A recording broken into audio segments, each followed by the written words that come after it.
Assam students, first year chapter 9 की next video में आप सबको वेलकम है। लास्ट लेक्चर में हमने बेटा 9.2 के हवाले से बेसिक चीज़ें पढ़ी थी और ये पूरी ट्रिग्नोमेट्री के लिए बड़ी इंपॉर्टेंट है। हमने पढ़ा था कि ये एक राइट ट्रायंगल है, उसकी 3 साइड्स होती हैं, उनके दरम्यान जब हम रेशोज़ देंगे तो टोटल 6 रेशोज़ बनेंगी और इसी वजह से हमारे पास टोटल जो ट्रिग्नोमेट्रिक फंक्शंस है वो भी कितने हैं, 6 ट्रिग्नोमेट्रिक फंक्शंस हैं। फिर उसके बाद हमने रेसिप्रोकल रिलेशन पढ़ा था। हमने पढ़ा था कि साइन का रेसिप्रोकल कोसिकेंड होता है, मतलब साइन को उल्टाएंगे तो कोसिकेंड बनेगा और कोसिकेंड को उल्टाएंगे तो साइन बनेगा। ये दोनों एक दूसरे का रेसिप्रोकल है और ये दोनों भी एक दूसरे का रेसिप्रोकल है और ये दोनों भी एक दूसरे का रेसिप्रोकल है। ये हमने लास्ट लेक्चर में चीज़ें डिस्कस की थी। थोड़ा सा उस हवाले से मैं दोबारा कुछ चीज़ें लिख दूँ, फिर इंशाल्लाह ताला ज़रा हम नेक्स्ट टॉपिक की तरफ हम आते हैं, नेक्स्ट क्वेश्चन की तरफ आते हैं एक्सरसाइज 9.2 के हवाले से। ठीक है, अच्छा बेटा, हमने कहा था लास्ट लेक्चर में कि 90 के सामने वाली साइड को हाइपोटेन्यूस कहते हैं और थीटा के सामने वाली साइड को परपेंडिकुलर कहते हैं और जो लास्ट साइड बचेगी जिसके साथ एंगल बन रहा है उस साइड को बेस बोला जाता है। ठीक है ना, तो ये जो परपेंडिकुलर है इसको कैपिटल P कह देते हैं, हाइपोटेन्यूस को कैपिटल H कह देते हैं, बेस को हम B कह देते हैं। ठीक हो गया, ये वर्टिसेस को हटा देते हैं।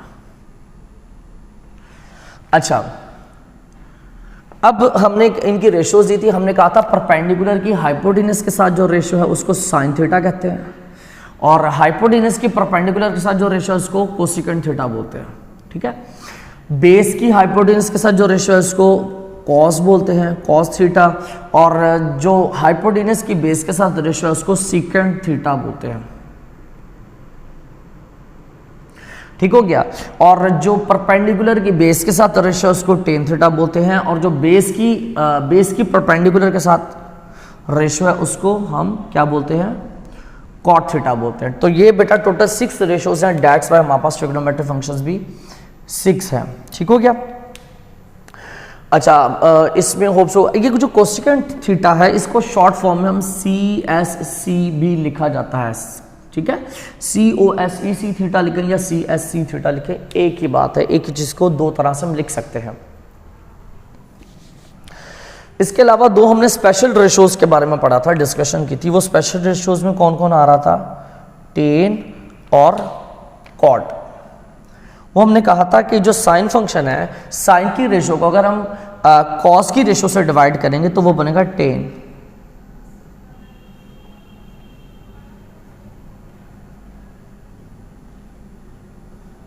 और अगर हम कॉस की रेशो को साइन की रेशो से डिवाइड करेंगे तो वो बनेगा कॉट।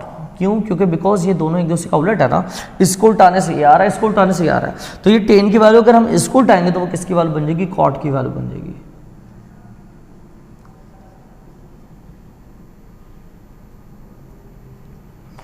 ठीक हो गया, कॉट थीटा किसके इक्वल है, कॉस ओवर साइन। अगर किसी को प्रॉब्लम है कि कैसे आ रहा है तो आप डिवाइड करके देख लो बेटा, साइन थीटा को डिवाइड कर लो कॉस थीटा से, तो आंसर क्या आएगा चेक कर लेते हैं। साइन थीटा की वैल्यू क्या हमारे पास, perpendicular over hypotenuse P over H। Cos theta की वैल्यू क्या है, बेस ओवर हाइपोटेन्यूस, तो क्या आया B ओवर H। ठीक है, अब यहां से बेटा ये H से कैंसिल हो जाएगा तो हमारे पास आंसर क्या आ जाएगा, P ओवर B। ठीक है, किसका आंसर आया, ये sine theta over cos theta का आंसर क्या आ रहा है, P ओवर B। तो जरा गौर करो, P ओवर B था कौन, ये P ओवर B, और इसको क्या बोलता है, टेन थीटा। तो फिर हम इस P और B की जगह पर क्या लिख सकते हैं, टेन थीटा। ठीक है ना, तो पता चला साइन को कॉस से डिवाइड करेंगे टेन आएगा, और अगर हम इसको उल्टा दें, ठीक है, मसलन इसको उल्टा दो, कॉस ऊपर कर दो, साइन नीचे कर दो, तो हमने अगर लेफ्ट साइड उल्टाई है तो हमें राइट भी उल्टानी पड़ेगी 1/10। तो आपको याद हो 1/10 किसकी इक्वल था, हमने लास्ट लेक्चर में डिस्कस किया था, टेन का जो रेसिप्रोकल होता है वो 1/10 होता है, वो किसके इक्वल होता है, वो कॉट के इक्वल होता है। तो हम इसको कॉट भी कह सकते हैं। इसका मतलब साइन ओवर कॉस टेन होता है और कॉस ओवर साइन क्या होता है, कॉट होता है। ठीक हो गया, तो ये भी एक छोटा सा प्रूफ था जो आप देख लो। अच्छा, इसके बाद हमने जो नेक्स्ट टॉपिक डिस्कस किया था लास्ट लेक्चर में, वो हमने क्या कहा था, हमने कहा था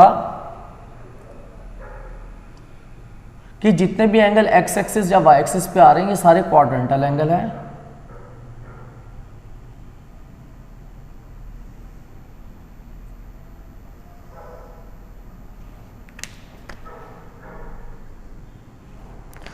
0 डिग्री, 90, 180, 270, 360,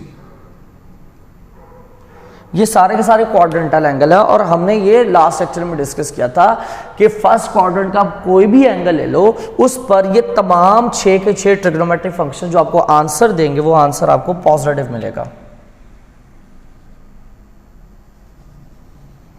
ठीक है, तो हमने पढ़ा था कि फर्स्ट क्वाड्रेंट में तमाम फंक्शन क्या होते हैं, ऑल फंक्शन पॉजिटिव होते हैं।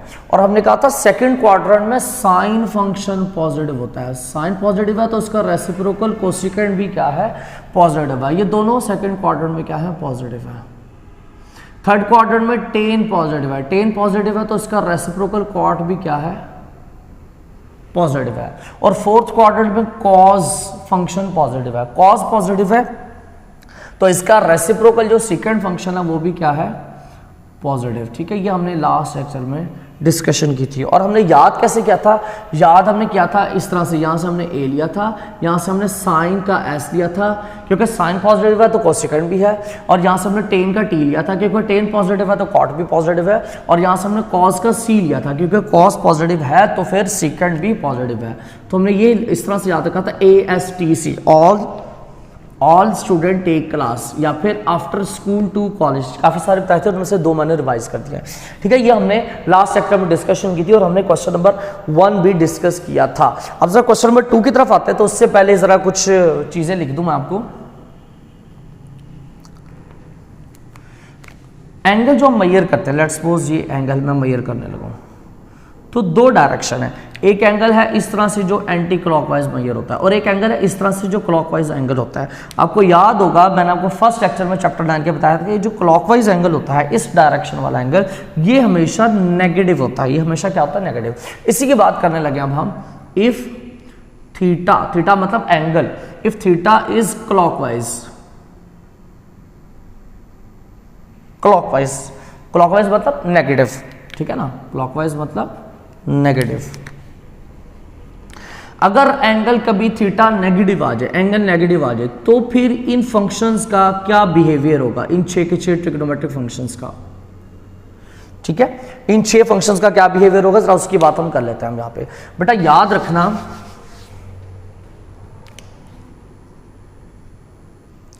ये 4 फंक्शंस के एंगल में अगर माइनस आ जाए तो ये क्या करेंगे, इन सब का एक ही काम होगा, सेम बिहेवियर होगा। क्या मतलब, साइन के एंगल में अगर माइनस आ जाए तो साइन क्या करेगा, साइन एंगल के साथ जुड़ जाएगा। कोसेकेंट भी यही करेगा, ये भी एंगल के साथ जुड़ जाएगा। टेन क्या करेगा, ये भी एंगल के साथ जुड़ जाएगा। कॉट क्या करेगा, ये भी एंगल के साथ जुड़ जाएगा। तो फिर माइनस किधर जाएगा, खत्म हो जाएगा। नहीं बेटा, साइन के साथ एंगल में अगर माइनस आ जाए तो हम माइनस बाहर निकाल देंगे। कोसेकेंट के एंगल में माइनस आ जाए, माइनस बाहर निकाल देंगे। टेन के एंगल में माइनस आ जाए, माइनस बाहर निकाल देंगे। कॉट के एंगल में माइनस आ जाए तो माइनस बाहर निकाल देंगे। ठीक है, तो ये 4 का इस तरह से बिहेवियर है। मसलन मैं आपको एक एग्जांपल देता हूँ, आप कैलकुलेटर से चेक कर लो। मतलब मैं लिखता हूँ साइन माइनस 30 डिग्री। अब इसकी कैलकुलेटर से वैल्यू फाइंड करो और आप इसकी वैल्यू फाइंड करो, माइनस टाइम साइन 30 डिग्री। इन दोनों का आंसर आपको सेम मिलेगा और वो आंसर होगा -1/2, मतलब -0.5। ठीक है ना, तो मतलब ऐसे वैल्यू लिखें या ऐसे लिखें, एक ही बात है। समझ रहे हो ना, साइन के केस में क्या है, एंगल माइनस जो है वो एंगल के साथ दिखे या फिर माइनस जो फंक्शन के साथ दिखे, एक ही बात है, आंसर पर फर्क नहीं पड़ेगा। इसी तरह से कोसेकेंट का भी यही है, टेन का भी यही है और कॉट का भी यही है, आप चेक कर सकते हो। ठीक है, लेकिन कॉज और सेकेंट, बेटा कॉज फंक्शन ऐसा है जो पूरी ट्रिग्नोमेट्री में आपको तंग करेगा, हमेशा फड्डा डाल के रखेगा, कोई ना कोई इसका रफड़ जरूर रहेगा। ठीक है, तो कॉज ऐसा नहीं करेगा, कॉज हमें इसका उलट करेगा। मसलन कॉज के एंगल में अगर माइनस आ जाता है या फिर सेकेंड के एंगल में, क्योंकि अगर कॉज ऐसा काम कर रहा है तो फिर सेकेंड भी ऐसा ही करेगा ना, रेसिप्रोकल जो है। कॉज के एंगल में अगर नेगेटिव आ जाता है और सेकेंड के एंगल में नेगेटिव आ जाता है तो पता क्या होता है बेटा, कॉज जो है वो एंगल वाला माइनस खत्म कर देता है। ठीक है, अब्सॉर्ब कर लेता है। तो हमारे पास क्या आएगा, कॉस थीटा आएगा। कॉस के एंगल में नेगेटिव आ जाए तो कॉस नेगेटिव साइन खत्म कर देता है। मतलब ऐसे लिखें ऐसे लिखें, एक ही बात है, आंसर पे कोई फर्क नहीं पड़ेगा, आंसर सेम रहेगा। ठीक है, सेम यही कम सेकंड में भी है, सेकंड के एंगल में नेगेटिव आ जाए तो सेकंड भी माइनस खत्म कर जाता है। ठीक है, अब्जॉर्ब कर लेता है। मसलन आप देख लो बेटा, कॉस -30 डिग्री पर आंसर फाइंड करो, और या फिर आप cos 30 डिग्री पर आंसर फाइंड कर लो, दोनों का आंसर सेम मिलेगा और आंसर सेम होगा। मैं ये नहीं कह रहा कि आंसर पॉजिटिव होगा या नेगेटिव होगा, मैं कह रहा हूँ आंसर सेम होगा। मसलन इसका आंसर आएगा √3/2, इसका भी आंसर यही आएगा, इसका भी आंसर यही आएगा, मतलब √3/2 से मुराद ये है तकरीबन 0.866 या 87, ये आंसर आएगा। आप कोई और एंगल ले लो, आप ले लो cos माइनस में ले लो आप -120 डिग्री ले लो, यहां पर आप cos 120 डिग्री ले लो, ठीक है। तो इन दोनों सूरतों में जो आंसर मिलेगा, आंसर आपको सेम मिलेगा। मैं ये सेम कह रहा हूं, ये नहीं कह रहा कि आंसर पॉजिटिव या नेगेटिव होगा, ठीक है।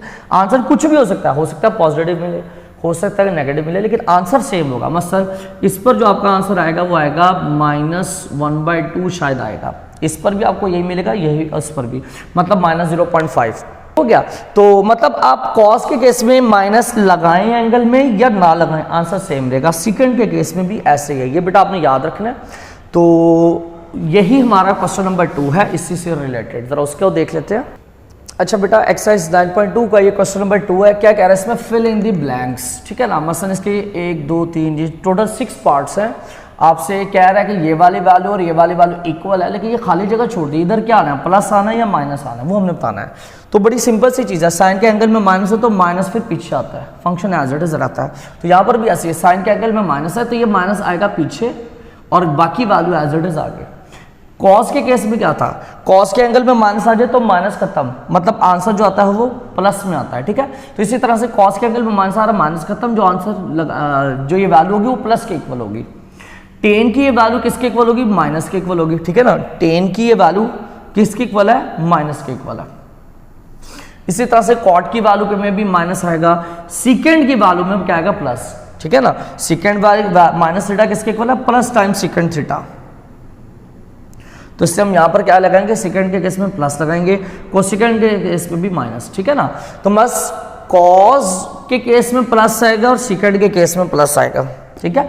बाकी सब के केस में क्या आएगा? Minus minus minus minus minus, ठीक हो गया। ये हमारा क्वेश्चन नंबर 2 कंप्लीट है, एमसीक्यूज बेस पे ही, एमसीक्यूज बेस ही है, ठीक है। तो अब हम आएंगे क्वेश्चन नंबर 3 पर। यहां पर कुछ बच्चे कहते हैं कि सर ये तो क्वाड्रेंट है, थर्ड क्वाड्रेंट, इस पे टेन का आंसर पॉजिटिव आना चाहिए। बेटा वो आंसर जो भी आएगा, इस एंगल की हम बात नहीं कर रहे, एंगल की वैल्यू जो मर्जी हो, एंगल को हमेशा बाद में सॉल्व किया जाता है, पहले जो माइनस है उसका कोई इलाज किया जाता है, जो भी है, ठीक है ना। तो एंगल का सोल्यूशन बाद में होता है हमेशा। जब हम इस तरह की एक्सरसाइज में क्वेश्चन भी करेंगे चैप्टर 10 में जाके, तो वहाँ पर आपको जाके अगर कोई कन्फ्यूजन हुई भी तो इंशाल्लाह वहाँ पे जाके क्लियर हो जाएगी आपको। अच्छा बेटा, अब 9.2 का हमारे पास क्वेश्चन नंबर 3 है और ये भी एमसीक्यूज बेस ही है, बड़ा आसान सा, ये बुक पे ही आपने लिख देना है। क्या कह रहा है इस क्वेश्चन में? कह रहा है in which quadrant are the terminal arms of the angle lie, ठीक है। एंगल की टर्मिनल आर्म किस क्वाड्रेंट में लाई करेंगे? मतलब मैं आसान लफ्जों में बोलूँ तो आपको इस स्टेटमेंट क्या पूछना चाह रहा हूँ, कह रहा है in which quadrant theta lie, मतलब एंगल जो है, जो थीटा है वो किस क्वाड्रेंट में लाई करेगा, ये आपसे पूछना चाह रहा है। अच्छा, उससे पहले मैं आपको एक चीज़ रिवाइज करवा दूँ जो आप छोटी क्लासेस से पढ़ते आ रहे हैं, कि जो नंबर्स होते हैं हमारे पास वो 3 तरह के होते हैं, 3 टाइप्स के नंबर्स हैं। मसलन कौन कौन से?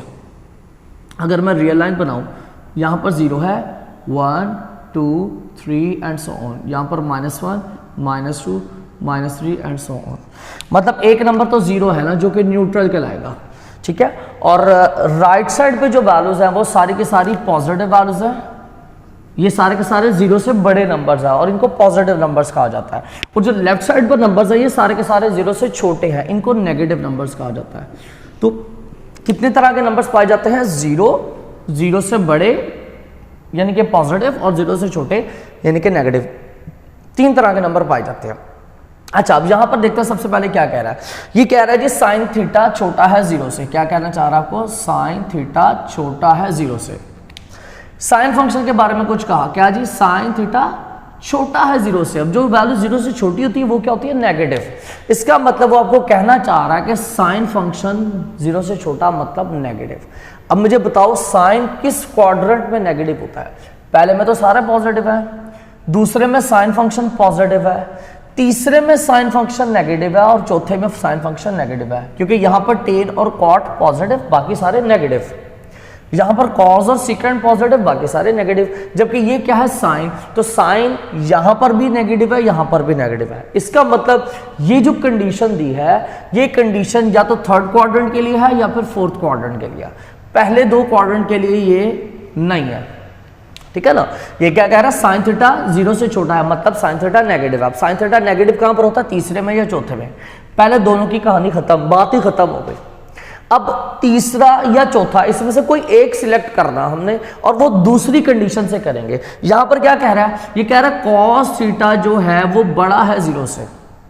0 से बड़ी वैल्यूज कौन सी होती हैं, पॉजिटिव वैल्यूज होती हैं। इसका मतलब वो आपको क्या बताना चाह रहे हैं, वो आपको बताना चाह रहे हैं कॉस थीटा पॉजिटिव है। तो बताओ कॉस पॉजिटिव कहां पर होता है, तीसरे में या चौथे में। तीसरे में तो टेन और कॉट नेगेटिव पॉजिटिव है, कॉस क्या है नेगेटिव, इससे ये नहीं होगा, ठीक है।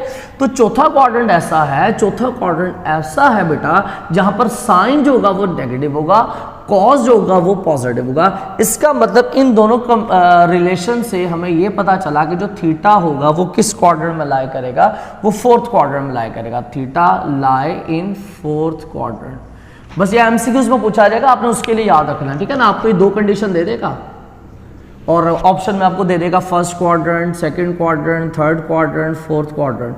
तो आपने सिलेक्ट कर रहा होगा कौन सा क्वाड्रेंट है। बस आपको ये पहचानना है कि क्वाड्रेंट कौन सा बन रहा है, इसको कोई स्पेशल सॉल्व नहीं करना हमने, बस समझ रहा है। ये क्या कह रहा है जी, कॉट क्या है, 0 से बड़ा है, मतलब पॉजिटिव है। कॉट कहां पॉजिटिव होता है, एक तो कॉट तीसरे क्वाड्रेंट में पॉजिटिव है और पहले क्वाड्रेंट में भी पॉजिटिव होता है, सारी पॉजिटिव होते हैं, ठीक है ना। तो इसका मतलब यहां से देखोगे तो या तो पहला है या तीसरा है, दूसरा और चौथा खत्म, इनको भूल जाओ। अब पहला या तीसरा, इसमें से कोई एक सिलेक्ट कर रहा है, तो दूसरी कंडीशन क्या है, कोसिकेंट जो है वो 0 से बड़ा। 0 से बड़ा मतलब 0 से बड़ी वैल्यूज कौन सी हैं, पॉजिटिव। मतलब कॉट भी पॉजिटिव है, मतलब पहला और तीसरा। कोसिकेंट भी पॉजिटिव है। अब तीसरे में कोसिकेंट तो पॉजिटिव नहीं होता, ये नेगेटिव होता है, इसकी कहानी खत्म। फिर कौन सा क्वाड्रेंट बचा, पहला। पहले क्वाड्रेंट में कॉट का आंसर भी पॉजिटिव होता है, कोसिकेंट का आंसर भी पॉजिटिव होता है। तो इसका मतलब थीटा किस क्वाड्रेंट में लाई किया, फर्स्ट में, फर्स्ट क्वाड्रेंट आएगा बेटा, ठीक है। अच्छा तीसरा पार्ट, टेन क्या है, टेन 0 से छोटा है, मतलब नेगेटिव है। टेन नेगेटिव कहां पर होगा बेटा, टेन सेकंड क्वाड्रेंट में टेन नेगेटिव होगा और फोर्थ क्वाड्रेंट में टेन नेगेटिव होगा। फर्स्ट क्वाड्रेंट में सारे पॉजिटिव है, थर्ड क्वाड्रेंट में टेन पॉजिटिव है। तो दूसरा और चौथा ये दो क्वाड्रेंट है जहां पर टेन नेगेटिव होगा, ठीक है। तो दो क्वाड्रेंट मिल गए, पहला और तीसरा खत्म, इनकी कहानी खत्म। अब इन दो में से कौन सा क्वाड्रेंट होगा, दूसरी कंडीशन पर आता है। ये क्या कह रहा है, कॉस थीटा बड़ा है 0 से, मतलब पॉजिटिव है। अब यहां पर तो कॉस पॉजिटिव नहीं होता, तो ये खत्म, चौथा क्वाड्रेंट, ठीक है। तो बेटा चौथा क्वाड्रेंट ऐसा है जहां पर टेन जो होगा वो नेगेटिव होगा और जो कॉस होगा वो क्या होगा, पॉजिटिव। तो इसका मतलब इस कंडीशन के मुताबिक थीटा जो होगा वो किस क्वाड्रेंट में लाई करेगा, फोर्थ क्वाड्रेंट में लाई करेगा, ठीक है।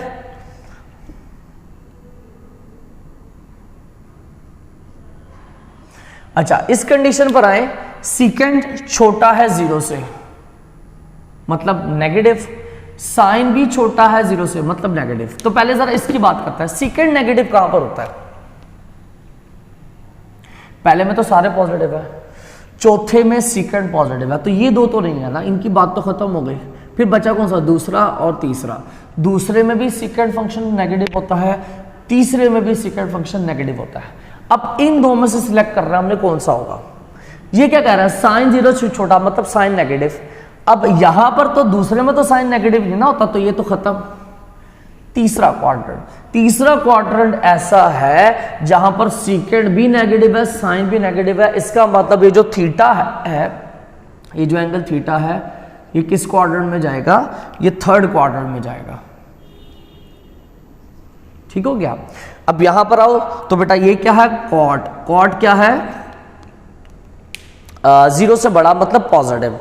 तो कॉट पॉजिटिव कहां पर होता है, जाहिर है पहले में सारे पॉजिटिव है, पहला होगा और तीसरा होगा। कॉट 0 से बड़ा मतलब पॉजिटिव कहां पर होगा, पहले में और तीसरे में। इन दोनों में कॉट नेगेटिव होता है, इसलिए इनकी बात हम नहीं करेंगे, ठीक है, इस कंडीशन के मुताबिक। अब दूसरी कंडीशन से फैसला करेंगे कि पहला होगा या तीसरा होगा। ये क्या कह रहा है, ये कह रहा है जी साइन छोटा है 0 से, मतलब साइन नेगेटिव है। पहले में तो साइन नेगेटिव नहीं होता, सारे पॉजिटिव होते हैं, तो ये तो गया, ये तो नहीं है। तीसरा क्वाड्रेंट ऐसा मिला हमें जहां पर कॉट पॉजिटिव है, साइन नेगेटिव है। इसका मतलब ये जो एंगल थीटा है ये किस क्वाड्रेंट में लाई करेगा, ये थीटा थर्ड क्वाड्रेंट में लाई करेगा, तीसरे वाले क्वाड्रेंट में, ठीक है। अब यहां पर देखो कॉस क्या है, नेगेटिव है, ठीक है ना। ये क्या कह रहा है जी, कॉस छोटा है 0 से, मतलब कॉस नेगेटिव है। अब कॉस कहां पर नेगेटिव होता है, पहले में तो पॉजिटिव है, चौथे में भी पॉजिटिव है, तो इन दो की तो बात नहीं ना हो रही। यहां पे तो पॉजिटिव है, लेकिन वो क्या कह रहा है, वो तो नेगेटिव कह रहा है। तो इसका मतलब या दूसरा है या तीसरा है, क्योंकि इन दोनों में कॉस क्या होता है, नेगेटिव होता है। अब इन दो में से कोई एक सिलेक्ट कर रहा, तो वो आता है दूसरी कंडीशन में। ये क्या कह रहा है, टेन छोटा है 0 से, मतलब नेगेटिव है। अब यहां पर तो टेन पॉजिटिव होता है, लेकिन वो क्या कह रहा है, नेगेटिव। इसका मतलब ये तीसरा क्वाड्रेंट भी नहीं है, फिर कौन सा क्वाड्रेंट हुआ, दूसरा, ठीक है। तो ये वो क्वाड्रेंट है जहां पर कॉस का आंसर नेगेटिव होगा, टेन का आंसर भी नेगेटिव होगा। तो इसका मतलब ये जो थीटा है ये इन कंडीशंस के मुताबिक थीटा किस क्वाड्रेंट में लाई करेगा, theta lies in second quadrant. तो ये बेटा आपका क्वेश्चन नंबर 3 भी कंप्लीट हो गया। एमसीक्यूज बेस है, बुक पे ही आप कर लीजिएगा। इसके बाद से जो क्वेश्चन नंबर 4, 5, 6 वगैरह 7, 8 वगैरह क्वेश्चन आ रहे हैं वो आपके लिए शॉर्ट और लॉन्ग के लिए इंपॉर्टेंट है। तो इंशाल्लाह नेक्स्ट लेक्चर में उनको डिस्कस करेंगे। अस्सलाम वालेकुम।